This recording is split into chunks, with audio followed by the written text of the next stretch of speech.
नमस्कार दोस्तों, स्वागत है आपका आज के मुख्य समाचारों की वीडियो में। जी हां दोस्तों, यहां पर आपको देखने को मिलेगी सुबह से लेकर शाम तक की सारी बड़ी खबरें मुख्य समाचार ब्रेकिंग न्यूज़ अपडेट के रूप में। तो दोस्तों आपसे रिक्वेस्ट है इस वीडियो को ज़्यादा से ज़्यादा लाइक और शेयर करें। तो दोस्तों जानते हैं आज की पहली बड़ी खबर। 7 महीने बाद दिल्ली में 10,000 से ज़्यादा संक्रमित मिले। मुंबई में रिकॉर्ड 15,000 केस आए। 24 घंटे में 39% उछाल। जी हाँ दोस्तों, कोरोना मरीजों की रफ्तार एक बार फिर से बढ़ने लगी है। सबसे ज्यादा चिंता राजधानी दिल्ली और मुंबई को लेकर है, जहां हर दिन संक्रमितों का आंकड़ा एक नया रिकॉर्ड बना रहा है। मुंबई में बुधवार को एक बार फिर 15,000 से ज्यादा केस मिले हैं। ये पिछले साल 4 अप्रैल के बाद सबसे ज्यादा केस हैं। वहीं एक दिन में यह 39% का उछाल है। यहाँ 3 मरीजों की जान भी गई है। आज 1218 मरीजों को अस्पताल में भर्ती कराया गया, जिसमें 80% संक्रमित ऑक्सीजन सपोर्ट पर है।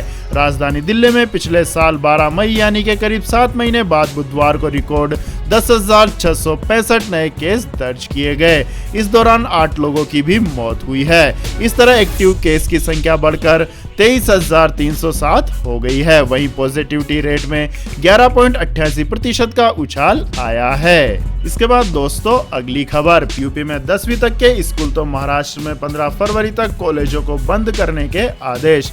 जी हाँ दोस्तों, देश भर में कोरोना ने रफ्तार पकड़ ली है। दिल्ली, मुंबई, पश्चिम बंगाल, केरल, बिहार, गुजरात, राजस्थान समेत दूसरे राज्यों में हालात काबू से बाहर हो रहे हैं।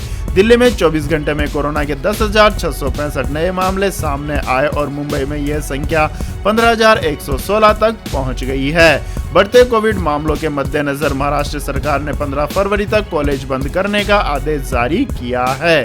साथ ही यूपी में भी 16 जनवरी तक 10वीं कक्षा के स्कूलों का अवकाश घोषित करने को कहा गया है।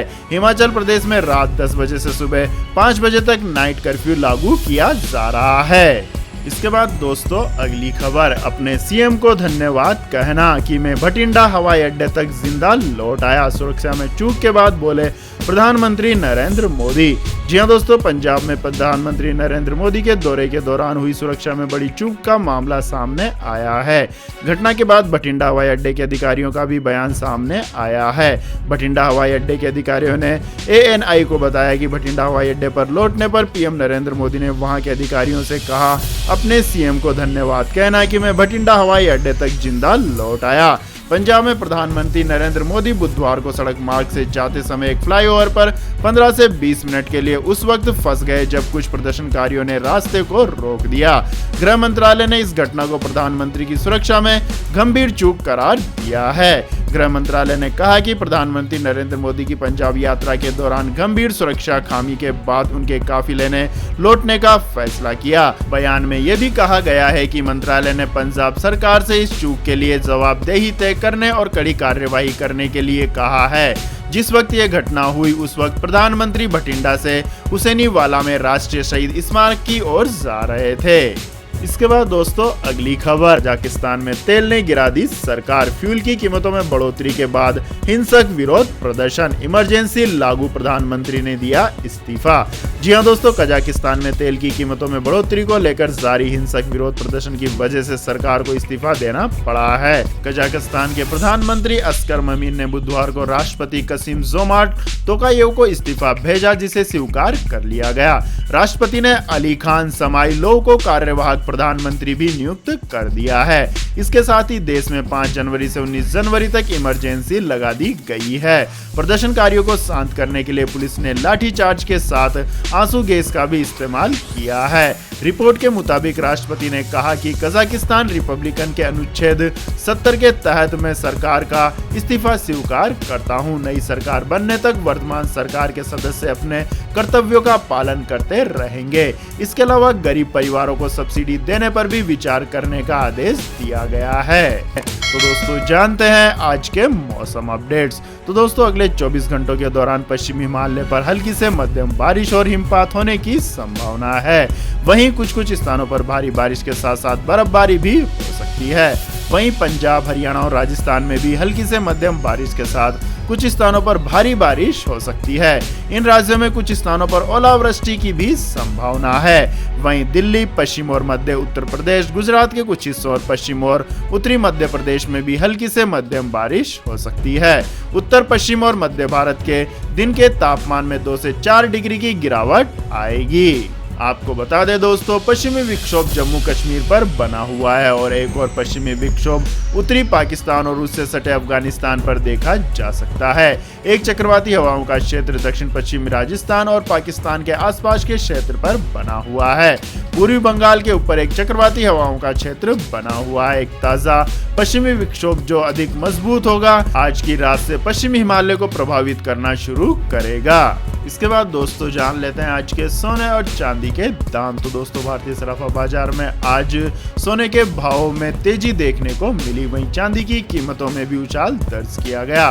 दिल्ली सराफा बाजार में आज सोने के दाम में 154 रुपए की तेजी दर्ज की गई, तो वहीं चांदी की कीमतों में 352 रुपए की उछाल दर्ज की गई। दिल्ली सराफा बाजार में आज सोने के दाम 154 रुपए प्रति 10 ग्राम की तेजी के साथ 46,969 रुपए प्रति 10 ग्राम पर बंद हुए, जो कि पिछले कारोबार के दौरान 46,815 रुपए प्रति 10 ग्राम थे। वहीं बात करें चांदी की, तो दोस्तों चांदी के दाम में भी आज तेजी दर्ज की गई और 60,000 रुपए प्रति किलोग्राम के ऊपर बनी रही। दिल्ली सराफा बाजार में चांदी के दाम 352 रुपए की तेजी के साथ 60,725 रुपए प्रति किलोग्राम पर बंद हुए। वहीं पिछले कारोबारी सत्र में यह चांदी 60,373 रुपए प्रति किलोग्राम पर बंद हुई थी। इसके बाद दोस्तों अगली खबर, रेल यात्रियों के लिए खुशखबरी, अब पोस्ट ऑफिस में भी बुक करा सकेंगे ट्रेन टिकट। जी हाँ दोस्तों, अगर आप भारतीय रेल से सफर करते हैं तो आपके लिए खुशखबरी है। दरअसल यात्रियों की सुविधा और जरूरतों को देखते हुए Indian railway catering and tourism corporation यानी IRCTC ने एक नई योजना की शुरुआत करने जा रही है। अब आप नजदीकी पोस्ट ऑफिस में भी ट्रेन टिकट बुक कर सकते हैं। इस सुविधा से रेलवे स्टेशनों के काउंटरों पर भी भीड़ नहीं लगेगी। जानकारी के मुताबिक रेल और संचार मंत्री अश्विनी वैष्णव 6 जनवरी को उत्तर प्रदेश के 9,147 पोस्ट ऑफिस से रेलवे रिजर्वेशन टिकट जारी करने की योजना की शुरुआत करेंगे। 6 जनवरी से ही सभी प्रदेश के सभी ब्रांच पोस्ट ऑफिस तक ग्रामीण डाक सेवक यानी GDS यात्रियों के लिए ट्रेनों के रिजर्वेशन टिकट बना सकेंगे। इसके बाद दोस्तों अगली खबर, LIC IPO का वैल्यूएशन रह सकता है उम्मीद से कम, जानिए कब आएगा IPO।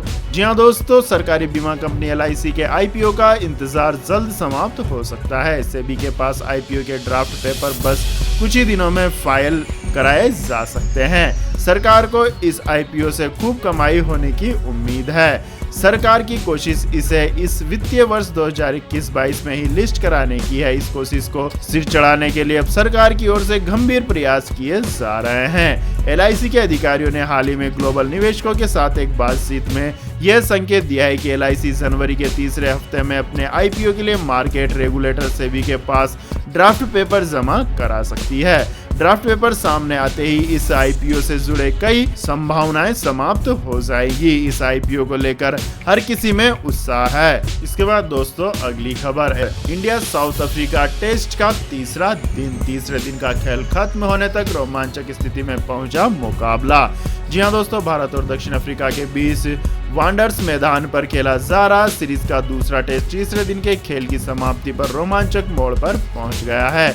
चौथे दिन जीत के लिए मेजबान टीम को जीत के लिए 122 रन बनाने हैं, जबकि टीम इंडिया को 8 विकेट चटकाने हैं। सबसे रोचक बात यह है कि जीत के 240 रन का जो लक्ष्य मेजबान टीम को मिला है, वो सीरीज में एक बार भी भारतीय गेंदबाजों के खिलाफ उतने स्कोर तक नहीं पहुंच सकी। ऐसे में चौथे दिन का खेल बेहद रोमांचक होने वाला है, जहां पलड़ा किसी के पक्ष में भी झुक सकता है। जीत के लिए चौथी पारी में मिले 240 रन के लक्ष्य का पीछा करते हुए दक्षिण अफ्रीकी टीम ने 2 विकेट खोकर 40 ओवर में 118 रन बना लिए हैं।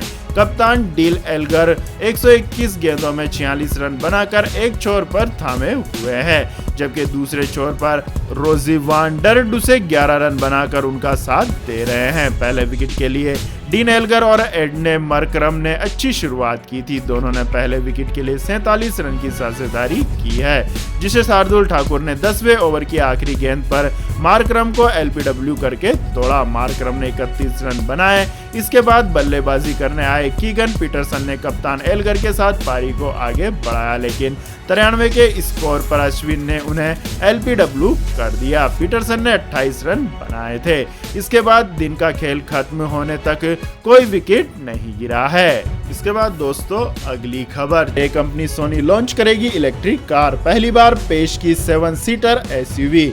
जी हाँ दोस्तों, टेक कंपनी सोनी अब इलेक्ट्रिक मोबिलिटी की दुनिया में कदम रखने जा रही है। CES 2022 में सोनी ने अपनी विजन एस ईवी को रोल आउट किया है, जिससे हमने पिछले साल देखा था। इसके साथ ही कंपनी ने नया एसयूवी कंसेप्ट विजन S02 को पेश किया है। सोनी ने एक नई कंपनी लॉन्च की है जिसका फोकस इलेक्ट्रिक कार पर होगा। 5 जनवरी से शुरू हुए कंज्यूमर इलेक्ट्रॉनिक्स शो CES 2022 में तमाम कंपनियां अपने अपकमिंग प्रोजेक्ट्स को पेश कर रही है।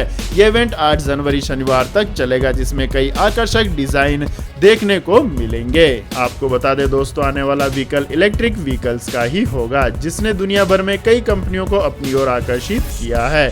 सोनी भी इस दौड़ में शामिल होने जा रही है। सोनी ने 7 सीटर वाली एसयूवी विजन S02 के प्रोटोटाइप को शो में दिखाया है। कहा जा रहा है कि सेस 2020 जो कार दिखाई थी, वही नाम इसे भी दिया गया है। इसे रिस्पॉन्स मिलने के बाद कंपनी और भी कार मॉडल और ट्रक तक मार्केट में लाने का प्लान कर रही है।